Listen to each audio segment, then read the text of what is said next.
गोय विधानसभा वेंचणूक 2022च्या निकालाक निमाणे 2 दीस उरल्यात। देखून दक्षिण गोय आणि उत्तर गोंयांतली मतमेजणी केंद्रां घोषित जाल्या। दक्षिण गोंयांतल्या 21 मतदारसंघांची मतमेजणी श्री दामोदर कॉलेजीत जातली।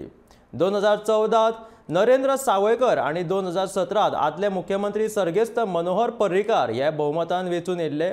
ह्या दोन्ही वेंचणुकांची मतमेजणी दामोदर कॉलेजीच्या केंद्रात जाली। ह्याही फावटी मतमेजणी केंद्र दामोदर कॉलेजीत आशिल्ल्यान भाजप पक्षा भितर जिखपाची आस्त पातळ्ळ्या। 10 तारखेक मतमेजणी सुरू जायसर ह्या सगळ्या पक्षांक उमळशीक थारोवन दवरची पडटली। गोय विधानसभा वेंचणूक 2022च्या निकालाक निमणे 2-3 दीस उरल्या। देखून वेंचणूक आयोगान दक्षिण गोय आणि उत्तर गोंयांतली मतमेजणी केंद्रां घोषित केल्यात। दक्षिण गोंयांतल्या 21 मतदारसंघांची मतमेजणी श्री दामोदर कॉलेजीत जातली, जाल्यार उत्तर गोंयांतल्या 19 मतदारसंघांची मतमेजणी आल्तीनच्या सरकारी पॉलिटेक्निकात जातली। फेब्रुवारी 2022 जाल्ल्या वेंचणुकेत सुमार 80% मतदान जाला।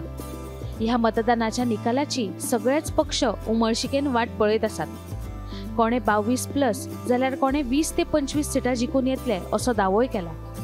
मात कोण कितली सिटां जिखता ते मार्चाच्या 10 तारखेकच कळटले। 2014 नरेंद्र सावयकार आणि 2017 आदले मुख्यमंत्री सर्गेस्त मनोहर पर्रीकार हे बहुमतान वेचून येवन भाजपाचे सरकार घडिल्ले। ह्या दोन्ही वेंचणुकांची मतमेजणी दामोदर कॉलेज केंद्रातच जाल्ली। हेय फावट मतमेजणी केंद्र दामोदर कॉलेजीत आशिल्ल्यान भाजपा भितर जिखपाची आस्त पातळ्ळ्या। 10 तारखेक मतमेजणी सुरू जायसर मात सगळ्या पक्षांक आपली उमळशीक थारावन दवरची पडटली। Bureau report, Gomantak TV.